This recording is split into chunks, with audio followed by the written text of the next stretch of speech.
नमस्कार. पत्रकार हेमंत सुशीला श्रीराम जोशी. एका राजाला 3 राण्या होत्या. एका राणीला त्यांनी सोन्याचा महाल बांधून दिला होता, दुसरीला चांदीचा महाल. पण राजाचा जो मुख्य महाल होता, जिथे राजा राहत होता, तिथपासून हे दोन्ही महाल दूरवर होते, थोड्या जास्त अंतरावर होते. आणि राजाची जी एक राणी होती, ती या दोघी राणींपेक्षा दिसायला थोडी डावी होती. पण तरीही राजानं तिला आपल्या शेजारीच महाल बांधून दिला होता. दोन्ही राण्यांनी एक दिवस राजाला विचारलं की आम्ही दोघी एवढ्या देखण्या आहोत, टंच आहोत, सुंदर आहोत, तरीही तुम्ही आम्हाला तुमच्यापासून दूर ठेवलं, 8-10 किलोमीटर अंतरावर ठेवलं. आणि जी राणी दिसायला सर्वसाधारण आहे, तिला मात्र तुम्ही शेजारी बंगला बांधून दिला, शेजारी तुमचा महाल बांधून दिला. विशेष म्हणजे आम्ही वाटच बघतोय आणि तिला दिवस पण गेलेत, आता 6वा महिना सुरू आहे. राजा त्यावर म्हणाला की तुम्ही फक्त देखणे आहात. ती देखणे नसेल, पण ती अत्यंत बुद्धिमान आहे आणि मला ती राज्य हाकताना सहकार्य करते, गाईड करते, मदत करते, लक्ष घालते. तिचा मला खूप उपयोग होतो, त्यामुळे तिची सर्वाधिक गरज मला असते. नरेंद्र मोदींना आपल्या या राज्याचे जे मुख्यमंत्री आहे देवेंद्र फडणवीस, त्यांच्या बाबतीमध्ये नेमकं हेच सांगायचं असतं.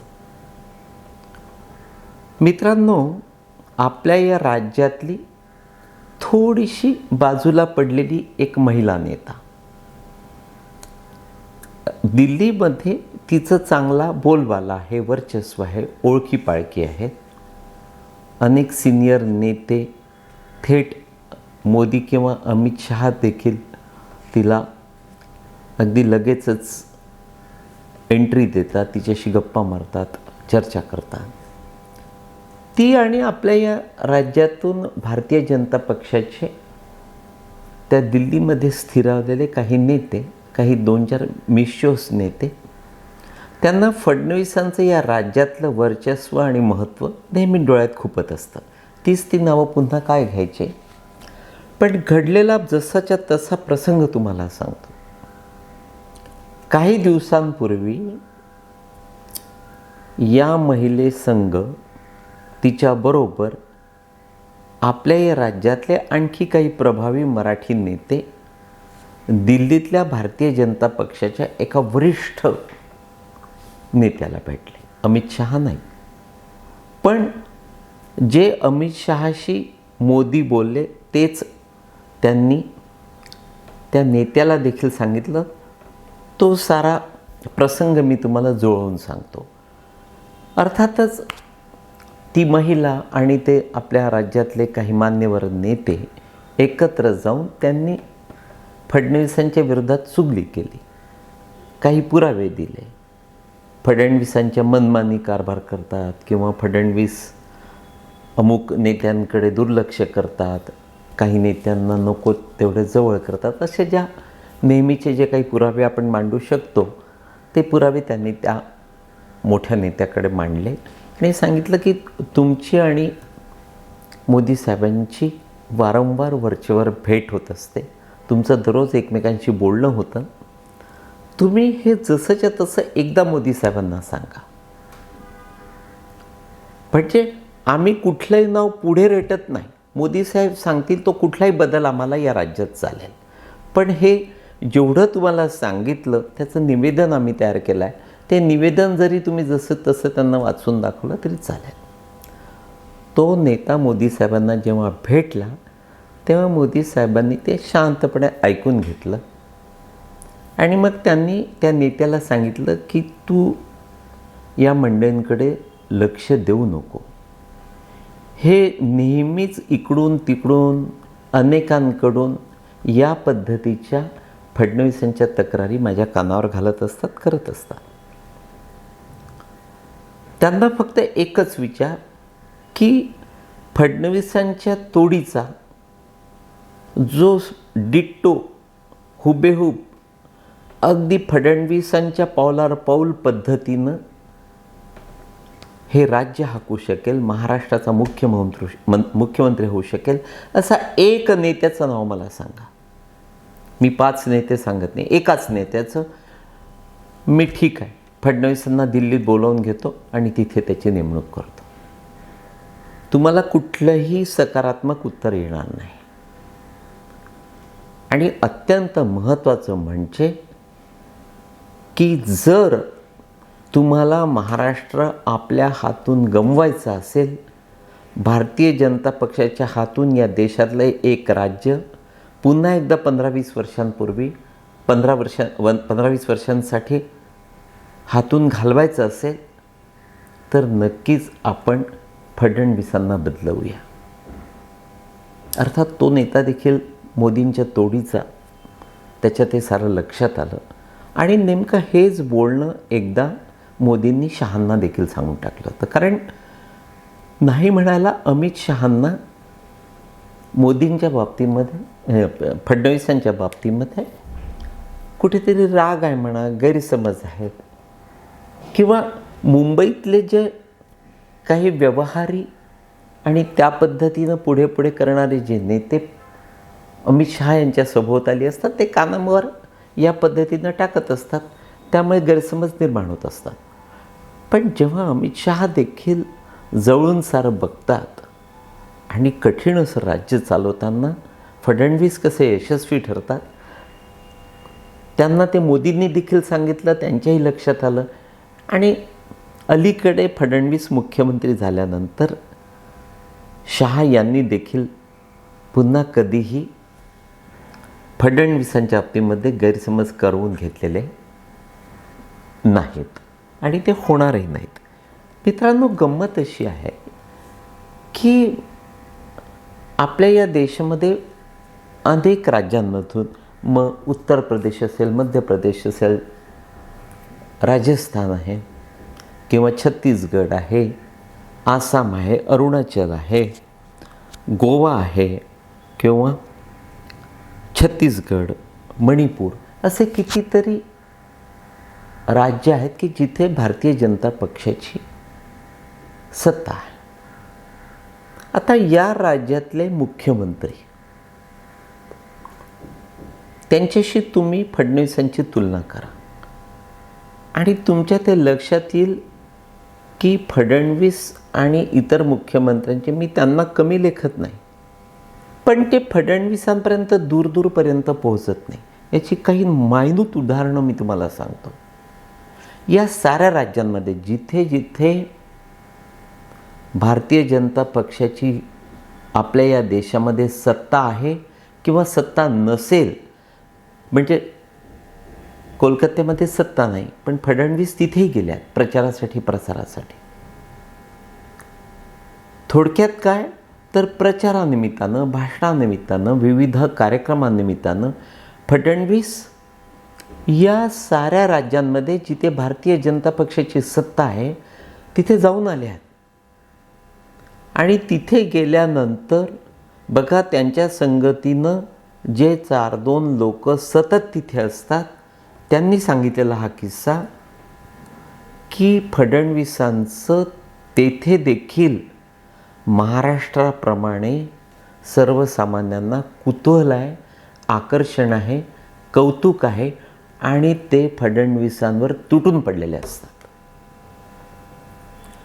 त्या त्या ठिकाणच्या मुख्यमंत्र्यांना ज्या पद्धतीनं लोकप्रियता आहे तेवढीच किंवा काही ठिकाणी किंबहुना त्या ठिकाणी फडणवीसांना त्या त्या मुख्यमंत्र्यांपेक्षा देखील अधिक लोकप्रियता आहे. गंमत आणखी महत्त्वाची अशी की फडणवीसांच्या व्यतिरिक्त काही जाहीर कार्यक्रमांसाठी किंवा दावोससारख्या प्रकल्पांसाठी किंवा इतरही काही कामकाजांच्या दृष्टीनं इतर मुख्यमंत्री जातात की नाही मला फारसं ठाऊक नाही.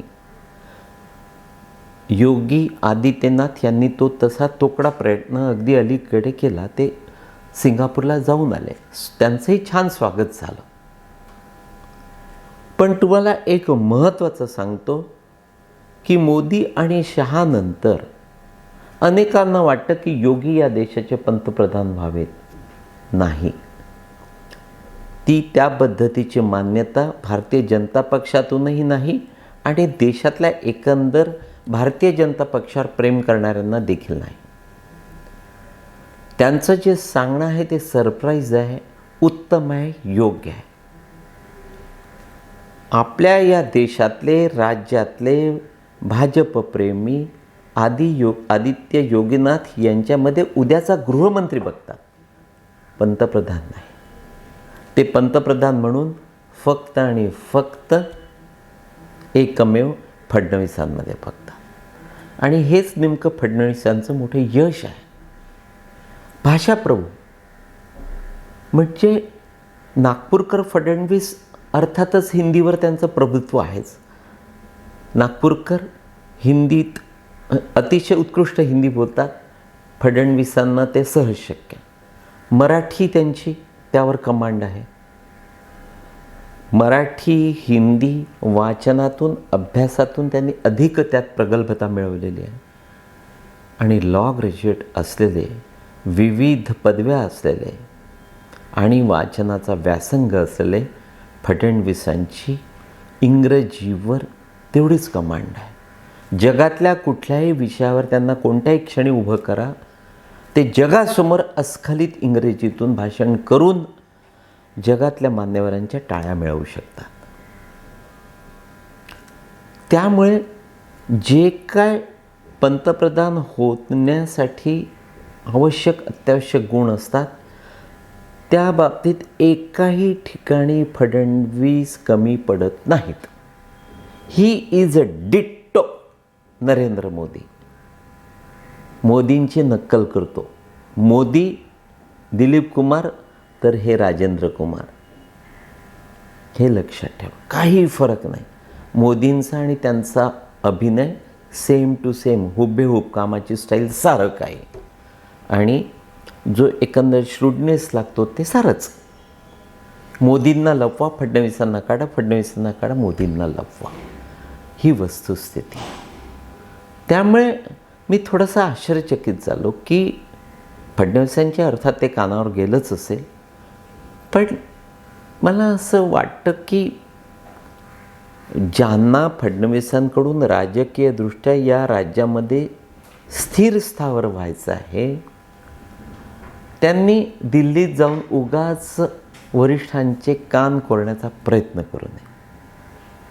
त्यातून त्यांचंच नुकसान होणार आहे, फडणवीसांचं नाही. निंदकाचे घर असावे शेजारी. फडणवीसांना हे निंदक आवश्यकच आहेत.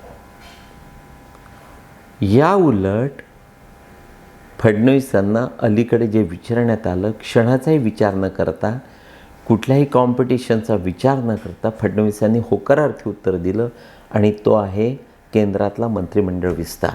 मी जे तुम्हाला म्हणालो की मार्च महिन्यादरम्यान खूप काही घडणार आहे, त्यातलाच हा एक प्रकार. केंद्रीय मंत्रिमंडळामध्ये विस्तार आणि फेरबदल होणार आहेत आणि गोव्याचे प्रमोद सावंत आणि आपल्या या राज्यातून विनोद तावडे हे केंद्रात मंत्री असतील. गडकरींना कदाचित आता थकवा जाणवतो आहे किंवा त्यांना एकंदरच मंत्रिपदाचा कंटाळा आला आहे. त्यांची सारे कामं त्यांनी उरकलेली आहेत. त्यामुळे उद्या जर गडकरींचं नाव मागे पडलं, ते घरी बसले, तर मला त्यात फारसं आश्चर्य वाटणार नाही. बघा, आपलं कसं असतं प्रत्येकाचं की लहानपणी किंवा कॉलेजमध्ये असताना किंवा ऐन तारुण्यात पदार्पण केल्यानंतर आपली स्वप्न बदलत असतात. म्हणजे लहानपणी आपल्याला कंडक्टर व्हावंसं वाटतं, कधी ड्रायव्हर व्हावंसं वाटतं, मग थोडं मोठं झाल्यावर आपल्याला डॉक्टर व्हावंसं वाटतं, त्यातूनच आपण डॉक्टर खेळतो. मग पुढे कॉलेजमध्ये गेल्यावर ॲक्टर व्हावंसं वाटतं, कधीतरी उद्योगपती व्हावंसं वाटतं, काहींना वैमानिक व्हावंसं वाटतं. थोडक्यात काय की वयानुसार आपली स्वप्न बदलत असतात आणि शेवटी मग कुठेतरी आपण कारकुनाची नोकरी पकडतो आणि आपलं आयुष्य घालवतो. फडणवीसांना मी ऐन तारुण्यापासून अगदी जवळून ओळखतो.